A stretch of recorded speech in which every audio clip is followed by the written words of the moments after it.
And I'm glad that Drake's getting the recognition he deserves. What I don't like, though, is I don't like when Spotify and Apple Music, how they're doing Drake. They're trying to put I know, what's good with that? They're trying to put Kendrick's music in his playlist stuff and I've seen that. unchart him on certain things. It's just they're pushing this. Look, Kendrick Lamar, back in the day, he has hits. He has some tracks. Yes. But like, so does like Meek Mill or Big Sean. Like, Kendrick has some tracks. Yeah. But like, I don't know if I could name I could name 10, but I don't know if I could name 20. Can you name 5 songs off his new album? No. Exactly. That's my point, though.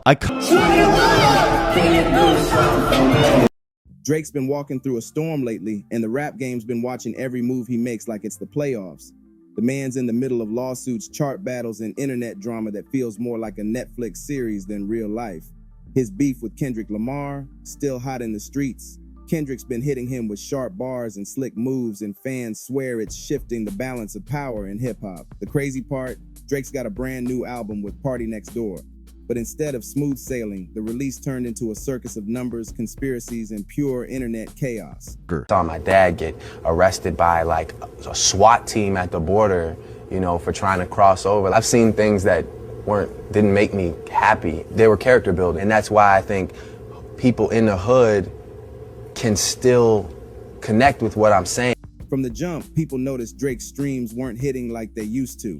Day one, his album pulled 28 million streams on Spotify.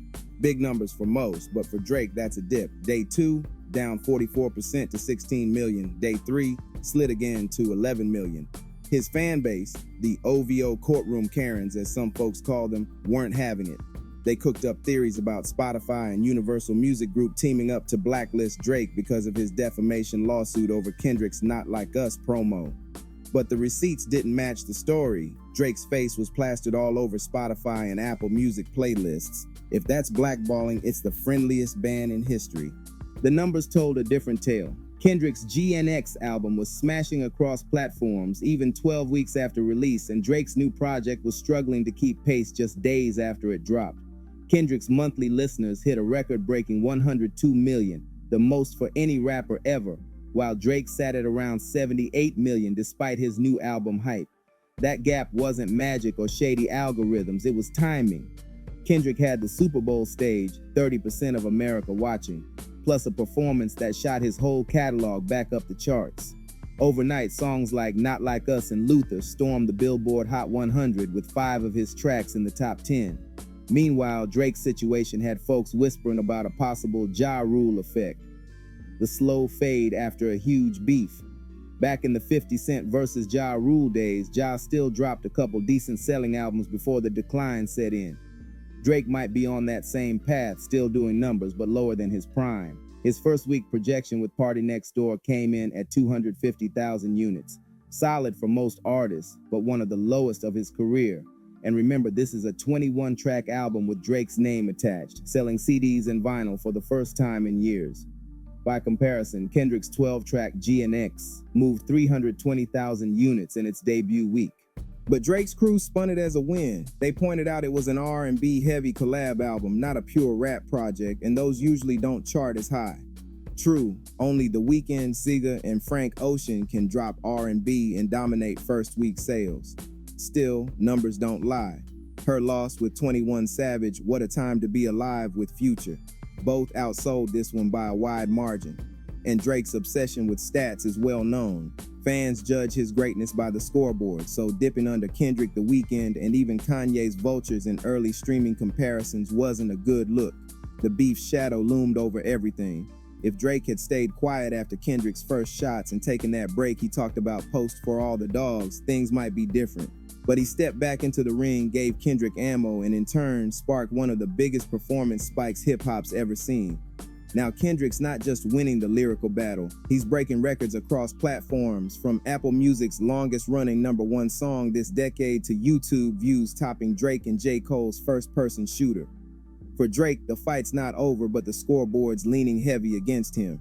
Now here's where things get wild. Drake's own fans weren't just defending him online, they were lawyering up in their heads. Every time a Kendrick song blocked his from #1 or a streaming stat dipped, they swore there was a corporate plot.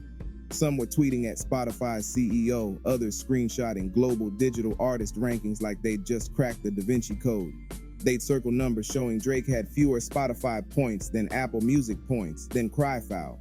But those points come from third-party charts that have messed up calculations before. Even Kendrick's GNX launch showed the same kind of discrepancy.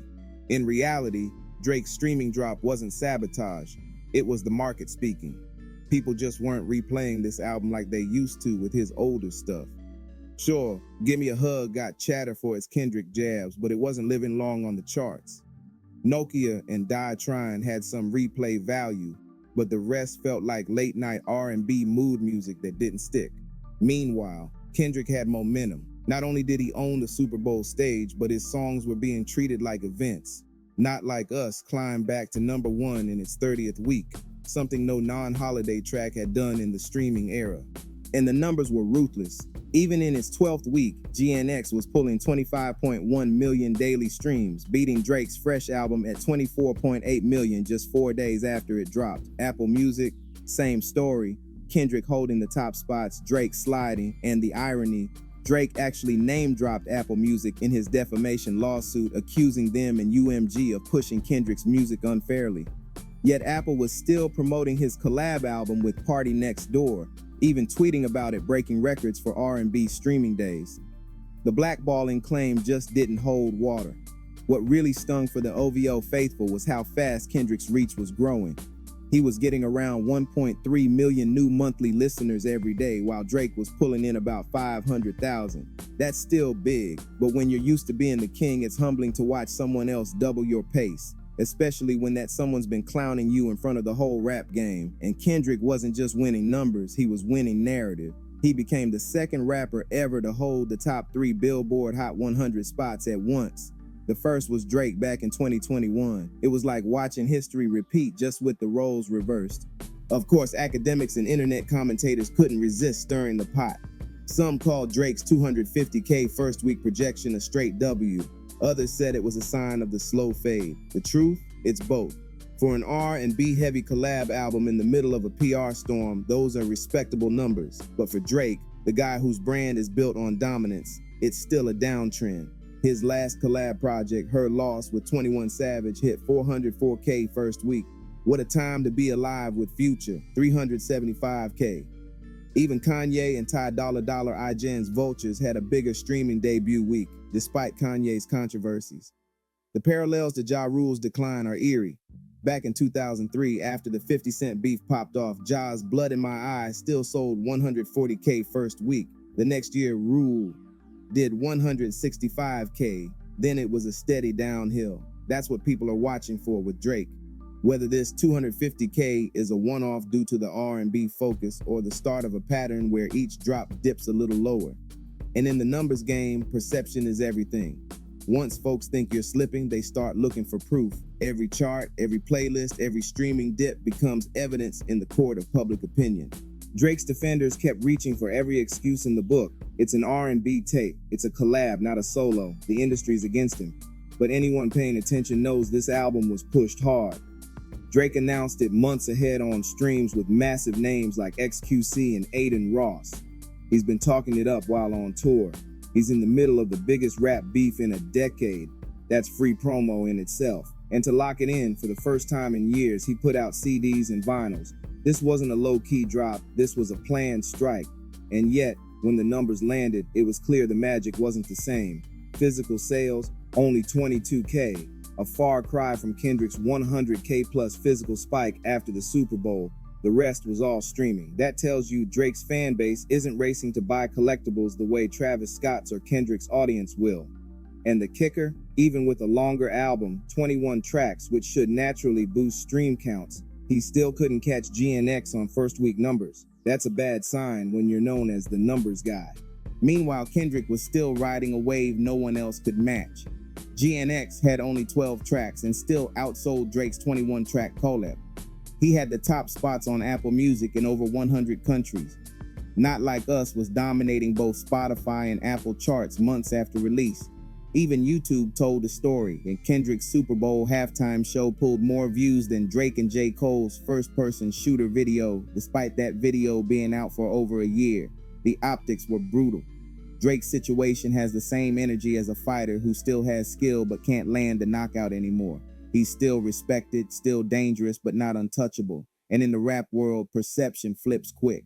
One year you're the invincible chart king, the next you're explaining why you only did a $250,000 first week. Sure, that's a huge W for most artists, but for Drake, the bar is different. People expect dominance, and when they don't see it, they start asking if the throne's about to change hands. Some fans argued the quality was the issue, and truth is, this tape wasn't built for replay in the same way his past hits were. It leaned heavy into slow burn R&B, and outside of a few records, it lacked the kind of hooks that take over radio or TikTok.